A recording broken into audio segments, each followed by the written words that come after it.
भिखारी का असली रूप, अयान की बर्बादी शुरू, भाग 2।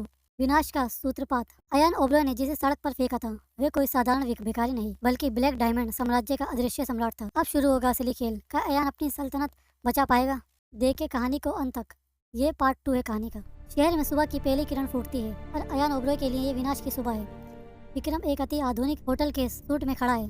उसके सामने कई कंप्यूटर स्क्रीन जल रही हैं। विक्रम ने अपना साधारण चोला त्याग दिया है। अब वे करोड़ों के हाथ से मिले हुए काले सूट में है। अयान ओबरॉय अपने विशाल दफ्तर में बैठकर कल रात की जीत का जश्न मना रहा है। अयान के निजी सचिव का फोन बजता है। उसके चेहरे का रंग अचानक उड़ जाता है। सर, हमारे सबसे बड़े निवेशक ने अपनी सारी हिस्सेदारी वापस ले ली है, सचिव हकलाते हुए बोला। कंप्यूटर स्क्रीन पर ओबरॉय ग्रुप के शेयर की कीमतें बिजली की गति से नीचे गिर रही थी। दूसरी तरफ विक्रम अपनी कॉफी का घूंट भरते हुए इस तबाही को शांति से देख रहा है। काव्या घर पर समाचार देख रही है। वे समझ नहीं पा रही कि आर्या का साम्राज्य अचानक कैसे ढह रहा है। आर्या के पास बैंकों के फोन आने शुरू हो गए। उसका सारा बैंक खाता सील कर दिया गया था। कौन है इसके पीछे? मुझे उस इंसान का नाम चाहिए, अयान पागलों की तरह चिल्लाया।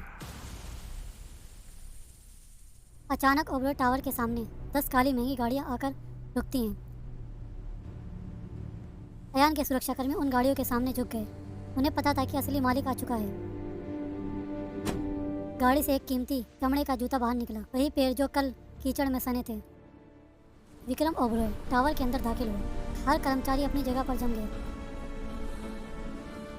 लिफ्ट की स्क्रीन पर टॉप फ्लोर चमक रहा था। अयान की तबाही अब उसके सामने खड़ी थी। अयान के केबिन का भारी दरवाजा अपने आप खुल गया। अयान ने गुस्से से पीछे मुड़कर देखा। अयान की आंखें फटी की फटी रह गई। तुम यहाँ कैसे आए भिखारी?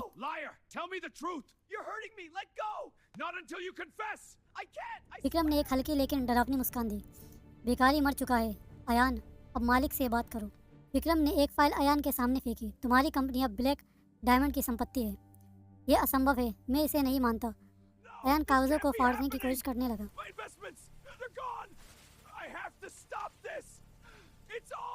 तभी पुलिस अधिकारी केबिन में दाखिल हुए। अयान ओबरॉय, आपको धोखाधड़ी के जुर्म में गिरफ्तार किया जाता है। अयान विक्रम के जूते के पास गिर गया। मुझे बचा लो, मैं तुम्हारी हर शर्त मानूंगा। विक्रम ने अपना पैर पीछे खींच लिया। कल रात जब मेरी बहन रो रही थी तब तुम्हारा दिल कहाँ था? Forgive after this disaster? It wasn't my fault. The market crashed. Give me one more chance. Kavya दफ्तर पहुंचती है और अपने भाई का ये रूप देखकर दंग रह जाती है।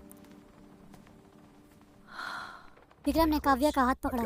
अब से कोई तुम्हें रुलाने की हिम्मत नहीं करेगा गुड़िया। पुलिस अयान को घसीटते हुए बाहर ले गई। वही रास्ता जहाँ से उसने विक्रम को निकलवाया था।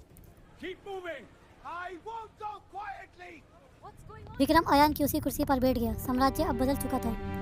क्या विक्रम अयान को कभी माफ करेगा? अपनी राय कमेंट में लिखें। अगले भाग में देखें विक्रम का असली दुश्मन कौन है और अगले पार्ट को देखने के लिए डिस्क्रिप्शन में जाएं। अभी आप देख रहे थे पार्ट 2।